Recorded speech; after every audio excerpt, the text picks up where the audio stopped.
Assalamu alaikum. Hi guys, this is your friend Margoob Ahmed, and this video is about trigonometry, जो कि आपका O levels का भी topic है, A levels का भी टॉपिक है, और it goes even beyond that. So let's start. If we talk about trigonometry, it simply means triangle measure. Tri means three and metry means measurement. Basically, this is a Greek drive. Trigonometry is a word derived from a Greek letter. Trigon, that means triangle, and metry means measurement. Greek में तो इसको मेट्रॉन कहते हैं, लेकिन बहरहाल in short what trigonometry is, it is the study of triangle. Triangle में हम जानते हैं कि एक ऐसा पॉलीगॉन जिसमें 3 साइड्स और 3 एंगल्स होते हैं. To start with the basic property, हमने एक ऐसा ट्रायंगल सामने रखा है जो कि राइट एंगल ट्रायंगल कहलाता है. Right angle triangle is one जिसमें एक एंगल 90 डिग्री का होता है. ये जो साइन आपके सामने है, दिस इज़ 90 डिग्री साइन, और इस 90 डिग्री के सामने जो साइड होती है उसको हम हाइपोटेन्यूस कहते हैं. इसको आप बेस कह सकते हो और इसको आप परपेंडिकुलर कह सकते हो. और फॉर दैट एक थ्योरम हम पढ़ते हैं जिसको हम पाइथागोरस थ्योरम कहते हैं. This theorem is hypotenuse square is equals to perpendicular square plus base square, which is only valid for right angle triangle. क्योंकि आप जानते हो कि हाइपोटेन्यूस होती ही सिर्फ राइट एंगल ट्राइंगल में है, जिसमें 90 के सामने वाली साइड जो है वो हाइपोटेन्यूस कहलाती है. अब 90 होगा तो हाइपोटेन्यूस बनेगी. So this is obvious that this theorem is valid only for right angle triangle. ये थ्योरम यूज़ क्यों होता है? हमारे सामने जब हमें ट्राइंगल को सॉल्व करना होता है तो अननोन साइड को फाइंड आउट करने के लिए we use this theorem, Pythagoras theorem. अब आप जानते हो कि एक फॉर्मूला अगर आपके सामने लिखा है उसमें 3 अननोन्स हैं, तो बेसिक रिक्वायरमेंट तो ये कि भाई कोई 2 आपको पता हो तो आप तीसरा निकाल सकते हो. फॉर एग्जांपल, आप लोगों के सामने एक ट्रायंगल यहाँ बना हुआ है जिसमें हाइपोटेन्यूस 5 है, ऑपोजिट 4 है, मतलब परपेंडिकुलर 4 है, और base x, and that you need to find out this x. और आपसे पूछा जाए कि ये x क्या है. सो you know that Pythagoras theorem, according to Pythagoras theorem, hypotenuse is 5. 5 square is equals to 4 square plus x square. 5 square is 25, 4 square is 16, 25 minus 16 is 9, and you take square root and x is equals to 3.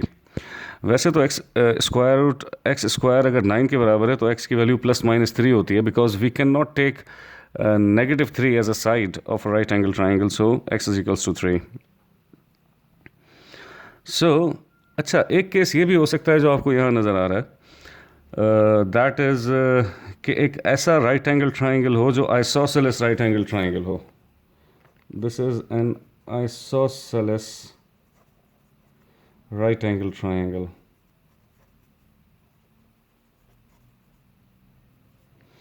Right angle triangle.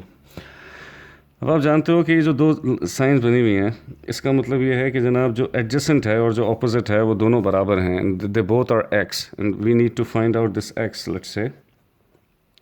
So you know, इस पर भी Pythagoras theorem apply हो सकता है और आप पता कर सकते हैं कि एक्स की वैल्यू क्या होगी. And that is hypotenuse square, that means 10 square is equals to adjacent square plus opposite square, x square plus x square, that makes 2x square. 2 से आप 100 डिवाइड करें so 50. Square root of 50 would be 5/√2. That is the exact answer for x 5/√2. You know कि ये 50 से 5/√2 कैसे develop हुआ है कि 50 के आप फैक्टर्स बना लीजिए. 2 25 से 50, 5 5 से 25, 5 5 से दिस, सो 5 and 5 पेयर बन के बाहर आ जाएगा और √2 अंदर रह जाएगा. सो x इज इक्वल्स टू 5/√2. हमें स्क्वायर रूट और सर्ट्स की फॉर्म में आंसर जब देना होता है, जब हमसे पूछा जाता है कि write down the exact answer, right. Otherwise, you may solve it and find out up to correct some decimal place that 5/√2 equals to 7.071. So we may write this. लेकिन जब आपसे एग्जामिनर कहता है कि write your answer in exact form, so you are required to do to write your final answer in form of square roots, right, or in form of surds. That is considered to be exact answers. So आप लोगों को ये बात तो समझ आ गई कि Pythagoras theorem इसलिए इस्तेमाल होता है कि जब अननोन साइड्स मालूम करनी हो राइट एंगल ट्रायंगल में. अब हम आगे बढ़ते हैं और देखते हैं ट्रिगोनोमेट्रिकल रेशियोज को. यू सी, रेशियोज का मतलब क्या होता है? रेशियो का मतलब होता है कि जब दो क्वांटिटीज़ डिवाइड कर रही हों of same measure of same unit. इसीलिए रेशियो का तो कोई यूनिट नहीं होता. यहाँ पे ट्रिगोनोमेट्रिकल रेशियो से मुराद एक्चुअली क्या है कि दो साइड्स का रेशियो लिया जाए. दो साइड्स का रेशियो लिया जाए. आप जानते हो कि अगर एक राइट एंगल ट्रायंगल आपके सामने बना हुआ है तो 90 के सामने तो हमने अभी पीछे डिस्कवर किया कि जनाब जो साइड होती है दिस इज़ हाइपोटेन्यूस, राइट. अब यहाँ एक एंगल अगर आपको गिवन है, that angle is let's say theta, right. Theta is like unknown, जैसे एक्स या वाई या जेड अननोन हो सकता है, इसी तरह से थीटा, अल्फ़ा, बीटा, गामा कुछ भी अननोन हो सकता है. तो हम जो बाकी दो साइड्स हैं इन दोनों साइड्स को परपेंडिकुलर और बेस नहीं कहते. इनकी पहचान दो तरह से होती है. इस एंगल के हिसाब से होती है. इस एंगल के हिसाब से मतलब ये है कि एक साइड आप समझेंगे कि जो ऑपोजिट टू दिस एंगल है, मतलब ऑपोजिट टू थीटा है, और एक साइड वो है जो एडजेसेंट टू थीटा है. एडजेसेंट मतलब बराबर वाली साइड. एडजेसेंट मतलब बराबर वाली साइड एंड ऑपोजिट मतलब ऑपोजिट यानी सामने वाली side, right. So if you divide this opposite side with the hypotenuse, this is known as sine theta. And when you divide adjacent with hypotenuse, adjacent over hypotenuse, this ratio is called cos theta. And if you divide opposite with adjacent, this is called tan theta. Basically अगर आप किसी भी ratio को देखें, जैसे sign theta है which is opposite over hypotenuse आपके सामने लिखा है, तो इसमें देखें तो कुल मिला के 3 अननोन्स हैं, राइट. और बात बड़ी सीधी सी है कि ये ट्रिगोनोमेट्रिकल रेशियो हमें उस वक्त काम आ सकता है कि जब इन 3 अननोन में से कोई 2 गिवन हो और तीसरा फाइंड करना हो, right. So we use this ratio. अब इसमें आप जानते हैं कि 2 साइड्स हैं और एक एंगल है, राइट. सो हम क्या करते हैं, एक राइट एंगल ट्रायंगल में देखते हैं कि हमारे हिसाब से कौन से 2 बातें हैं जो गिवन हैं और कौन सी तीसरी बात है जो हमें फाइंड करनी है. फॉर एग्जांपल आपके सामने यहाँ पे एक ट्रायंगल बना है जिसमें 45 डिग्री एक एंगल गिवन है, ऑपोजिट इसके 3 है और हाइपोटेन्यूस x है. तो पहले तो आप ये देखोगे कि इस एंगल के हिसाब से जो 2 साइड्स इन्वॉल्व हैं वो 2 साइड्स कौन सी हैं, ऑपोजिट और हाइपोटेन्यूस. ऑपोजिट और हाइपोटेन्यूस किस में होते हैं? ये साइन थीटा में होते हैं, राइट. तो इसका मतलब है कि जो रेशो आपके पास इन तीनों में से काम आने वाला है वो साइन थीटा है. So sine theta that means sine 45 is equals to opposite over hypotenuse, right. So sine 45 is equals to 3 over x, right. अब आप जानते हो कि इसको हम ट्रांसफॉर्म कर देंगे, x यहाँ डिवाइड कर रहा है, इधर मल्टीप्लाई करेगा, साइन 45 आके डिवाइड करेगा, and then you can use your calculator to find out the answer कि आप 3 डिवाइडेड बाय साइन 45 रखिए. So you will receive answer 3√2, right. You will receive answer 3√2. अच्छा, डी सिलेबस के स्टूडेंट्स अपने जहन में ये बात रखें कि जब आप कैलकुलेटर को यूज़ करें तो यहाँ ऊपर छोटा सा डी नज़र आना चाहिए. डी से मुराद है डिग्री मॉड. डिग्री मॉड आपके is the only unit that you use in syllabus D. Otherwise आप लोग एड मैथ्स के स्टूडेंट्स और दूसरे फर्स्ट ईयर और इंटर के स्टूडेंट्स, उनको रेडियन मेजर भी पढ़ाया जाता है. ये रेडियन और डिग्री क्या है? जैसे लेंथ को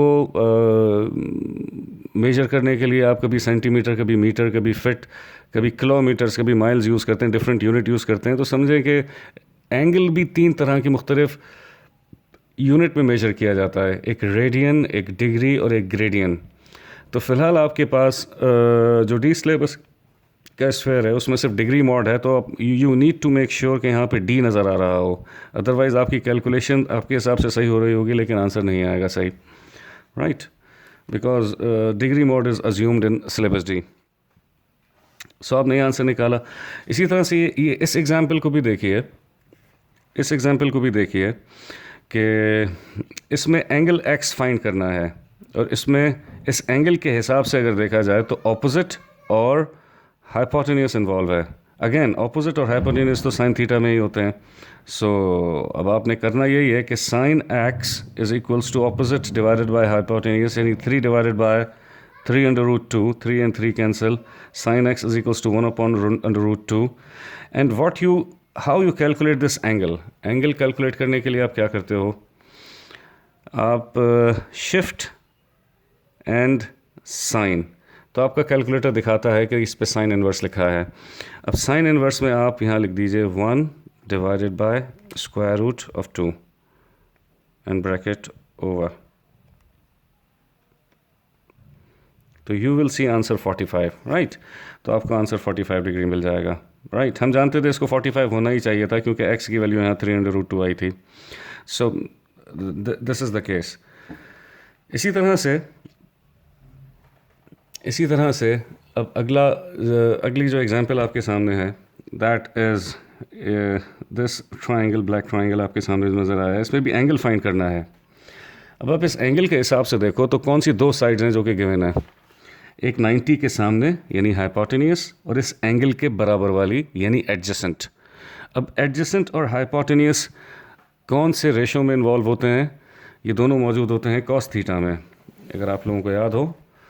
सो cos theta is the ratio जिसमें एडजेसेंट और हाइपोटेन्यूस इन्वॉल्व होते हैं। तो इसका मतलब ये है कि आप क्या करें, आप ये करें कि एडजेसेंट कॉस थीटा अप्लाई कर दें जो कि बराबर होता है एडजेसेंट ओवर हाइपोटेन्यूस के। So cos theta is adjacent over hypotenuse, and then again shift cos inverse of this and you will find out this angle. This is 42.11 degree, right. So हम लोगों ने भी देख लिया, हमने अभी तक दो चीज़ें देखी हैं, और वो दोनों ही सिर्फ और सिर्फ राइट एंगल ट्रायंगल के लिए वैलिड हैं। मतलब राइट एंगल ट्रायंगल के अलावा अगर कोई ट्रायंगल है तो उस पर आप ये टूल्स फ़िलहाल अप्लाई नहीं कर सकते। तो इस बात को हमें समझना पड़ेगा कि हमारे सामने बाज़ दफ़ा ऐसा होता है कि कंपाउंड शेप गिवन होती है जिसमें ट्रायंगल बहुत सारे होते हैं, और उसमें हमको अगर ये फार्मूलाज अप्लाई करने हैं, मतलब ये 3 ट्रिगोनोमेट्रिकल रेशो साइन, कॉस और टेन और पाइथागोरस थ्योरम, तो इसका मतलब ये है कि आपको ये काम सिर्फ और सिर्फ राइट एंगल ट्रायंगल में ही करना है। अब मैं आप लोगों के सामने कुछ क्वेश्चंस रख रहा हूँ। ये क्वेश्चंस आप लोगों के सामने आपकी बुक 3 से लिए गए हैं, question number 2, B, C and F part, और इसमें कुछ अननोन्स आपके सामने मौजूद हैं, x, y, this x, y and z and this is angle x, right. और आपको अब इसमें से ये जो चीज़ें मैंने आपको बताई हैं इनको इस्तेमाल करके पता करना है कि इस x, y और z की वैल्यू क्या होगी। अब you may pause the video and try this by yourself, the first part, that is question number 2 part B, and check the answers. And if you are not really understanding this, तो हम इसको भी solve कर लेते हैं। हम जानते हैं कि हम सिर्फ जो भी तक मैंने आपको इस वीडियो में समझाया है वो 3 रेशोज़ और पाइथागोरस थ्योरम जो कि राइट एंगल ट्रायंगल पे अप्लाई हो सकते हैं। अब प्रॉब्लम यहाँ पे यह है कि ये जो y है ये किसी राइट एंगल ट्रायंगल का हिस्सा तो नहीं है, राइट। तो हम कैसे फाइंड करें, हम इस तरह के सवालों को कैसे सॉल्व करें, उसके लिए एक ट्रिक है। वो ट्रिक ये है, ये सोल्यूशन आप लोगों के सामने हुआ है इसका। वो ट्रिक ये है कि आप इस ट्रायंगल को ABCD, मतलब इसके कॉर्नर्स को आप पहले तो नाम दे दें, जैसे मैंने रेड मार्कर से इनको नाम दे दिया ABCD, और फिर आप सोचें कि आपको कौन सा राइट एंगल ट्रायंगल है जो हेल्प आउट करेगा इन अननोन्स को फाइंड करने के लिए। पहले आप देखें कि आपके सामने ये जो x है इसको पता करने के लिए काम क्या हो सकता है। इसके लिए काम ये हो सकता है कि लेट्स से कि आपके बीच में यहाँ पे जो है ये पॉइंट D मौजूद नहीं है और यहाँ पे ट्रायंगल सिर्फ ABC है, तो ये एक राइट एंगल ट्रायंगल है, ये एक राइट एंगल ट्रायंगल है। तो आप यहाँ पे लिख सकते हो कि जनाब in triangle A B C, in triangle A B C, अगर आप सिर्फ इस ए बी को देखें तो ये 18.3 और इस ए सी को देखें तो 8.4। तो अगर मैं ए बी सी ट्राइंगल बनाऊँ आपके सामने तो इस एक्स को आसानी से पता किया जा सकता है। कैसे कि इस एक्स के हिसाब से देखें तो ऑपोजिट और हाइपोटेन्यूस इन्वॉल्व हैं। तो जैसा कि हमने पहले देखा था कि साइन में मौजूद होते हैं ऑपोजिट ओवर हाइपोटेन्यूस, तो आप साइन का रेशो अप्लाई करके इस एक्स की वैल्यू निकाल सकते हैं, दैट इज़ 27.32। अब रह गया ये वाई। तो y के लिए हम एक काम ये कर सकते हैं कि अगर आप देखें कि ए डी सी एक राइट एंगल ट्राइंगल है और ए बी सी भी एक राइट एंगल ट्राइंगल है, इस ट्राइंगल ए बी सी में हम बी सी तो बहुत आसानी से कैलकुलेट कर सकते हैं और वो पाइथागोरस थ्योरम लगा के कैलकुलेट किया जा सकता है, क्योंकि इसमें हाइपोटेन्यूस और इसमें ऑपोजिट पता है। तो ये एडजेसेंट आसानी से निकाला जा सकता है by applying Pythagoras theorem. Hypotenuse square is equals to perpendicular square plus base square and then you can find out this B C. और इसी तरह से आप इस ए डी सी में आप इस डी सी को भी कैलकुलेट कर सकते हैं, क्योंकि ए डी सी भी एक राइट एंगल ट्राइंगल होगा और इस A D C right angle triangle में इस एंगल 50 के हिसाब से देखें तो ऑपोजिट और एडजेसेंट यानी कि tan थीटा इन्वॉल्व है। तो आप इस पर tan 50 अप्लाई करके opposite over adjacent, tan 50 apply करके ऑपोजिट जो कि 8.4 है डिवाइडेड बाय एडजेसेंट जो DC है, ये DC यहाँ के मल्टीप्लाई करेगा, tan 50 डिवाइड करेगा, सो 7.048 आपके पास DC आ गया। अब why you calculated this BC and DC, क्योंकि आप रियलाइज़ करें इस फैक्ट को कि ये y कैलकुलेट करने के लिए हम BC में से अगर ये DC माइनस कर दें तो जो बचेगा वो हमारे पास y होगा, राइट। सो इसीलिए हम BC और DC आसानी से इसलिए निकाले जा सकते थे क्योंकि ABC एक राइट एंगल ट्राइंगल था, ADC भी एक राइट एंगल ट्राइंगल था। ये दो राइट एंगल ट्राइंगल आपको इस फिगर में नज़र आ रहे थे, राइट। सो आपने इस फाइनली BC में से माइनस किया DC, तो आपके पास आंसर आ गया 9.21। आई होप कि ये बात आप लोगों को समझ में बिल्कुल आई होगी।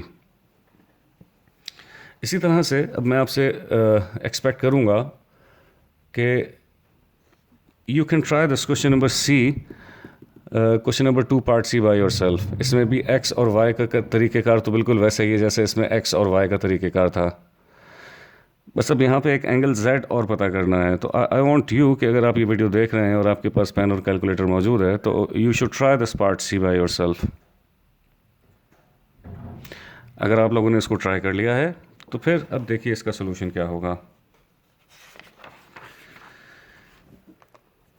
देखिए मैं बात कर रहा हूँ इसमें x और y तो आप लोग आसानी से कैलकुलेट कर सकते हैं अगर आप लोगों ने इसको सॉल्व किया है।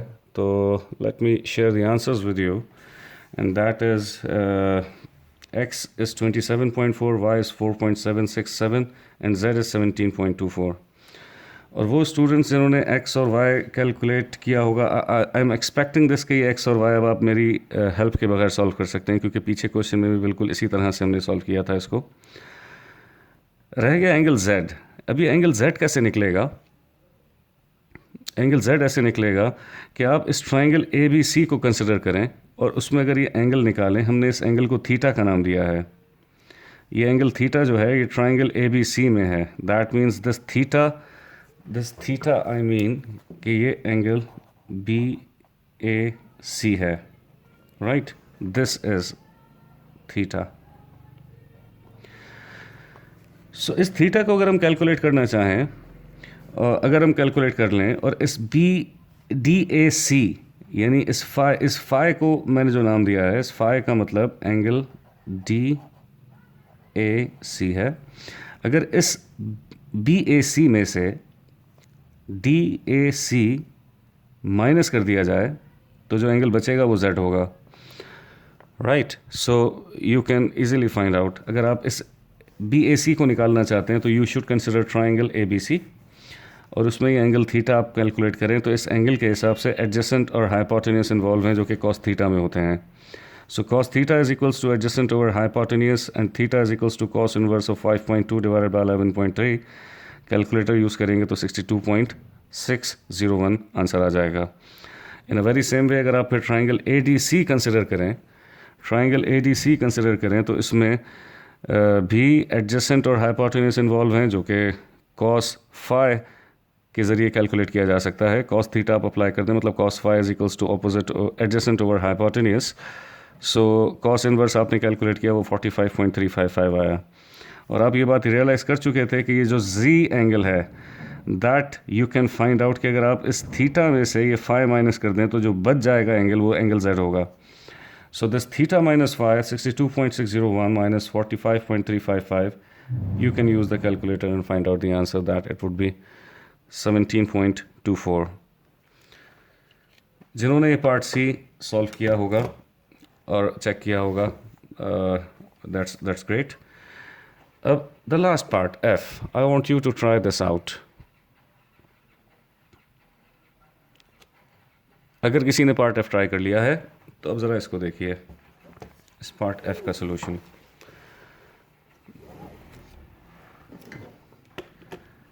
टेक्निक हमने वही अप्लाई की कि इसके सारे कॉर्नर्स को हमने पहले नाम दे दिया, A, B, C and this PQR, right. आप अपनी मर्ज़ी से कोई भी लेटर्स का इसको नाम दे सकते थे, कोई इशू नहीं है। ये देखें 4.7 और 7.8 ये बेसिकली दो पैरेलल साइड्स थी और इनके दरमियान का डिस्टेंस 3.6 था। इसका मतलब ये है कि ये R और P भी 3.6 ही होगी, राइट। अच्छा, आइडिया ये है कि दिस ट्रायंगल PQR, इसमें एक साइड तो पता चल गई है PR। सोचें अगर किसी तरह से PQ पता चल जाए तो ऑपोजिट ओवर एडजेसेंट अप्लाई होगा और tan थीटा अप्लाई होगा और you can find out this X, right. So अब सारा काम यह है कि आप किसी तरह से PQ को पता करें कि PQ क्या होगी, राइट। ओके, PQ कैसे पता की जा सकती है? अगर आप ट्राइंगल ABC में देखें तो ये 3.6 है, ये एडजेसेंट है AC। You can find out this AC, मैंने इसको नाम दे दिया लेट्स से Y। सो अगर आप ट्राइंगल ABC को ऑब्जर्व करें तो इसमें ऑपोजिट और एडजेसेंट मतलब tan थीटा अप्लाई हो सकता है और आप फाइंड कर सकते हैं आसानी से कि what is going to be this AC। So tan 62 is equals to opposite over adjacent, यानी कि 3.6 divided by y, hence y is equals to 3.6 divided by tan 62 और ये y का आंसर आ गया 1.914। हम जानते हैं कि अगर P से लेके R तक 4.7 है तो हमने, क्योंकि ये दो पैरेलल परपेंडिकुलर लाइंस ड्रॉ की हैं, तो इसका मतलब है C से लेके P तक भी ये 7.8 है, नॉट 7.8, 4.7 है, राइट। ये 7.8 तो कंप्लीट लेंथ गिवन थी। अब इस 7.8 में से आइडिया ये है कि अगर ये y और ये 7.8 ये दोनों माइनस कर दिए जाएं, इन दोनों को प्लस करें, सॉरी इस 7.8 में से 4.7 और y अगर माइनस कर दिया जाए तो जो बच जाएगा वो लाइन PQ होगी, राइट। 7.8 कंप्लीट लेंथ थी, इसमें से आपने A से लेके C तक, A से लेके P तक अगर ये माइनस कर दें तो आपके पास जो लेंथ बचेगी that would be PQ, right. So आपने 7.8 में से 4.7 और 1.914 माइनस किया तो आपके पास PQ की लेंथ आ गई, राइट। ये PQ इसलिए पता किया था ताकि इस ट्राइंगल PQR में जो ये राइट एंगल ट्राइंगल बना है, ये जो राइट एंगल ट्राइंगल बना है, इसके हिसाब से आप ये X पता कर सकें। So this opposite and this adjacent, so tan theta is the suitable one. So tan x is equals to opposite over adjacent, and you will find out this x by using your calculator. So this video was about two things: A, Pythagoras theorem, the use of Pythagoras theorem, and how to use the trigonometrical ratios, right? Okay. So हमारा जो next topic होगा that would be angle of elevations and depression, right? और उसकी word problem को कैसे deal किया जाए हम इसको अब देखेंगे आगे चलकर। सो मिलते हैं इंशाल्लाह नेक्स्ट वीडियो में।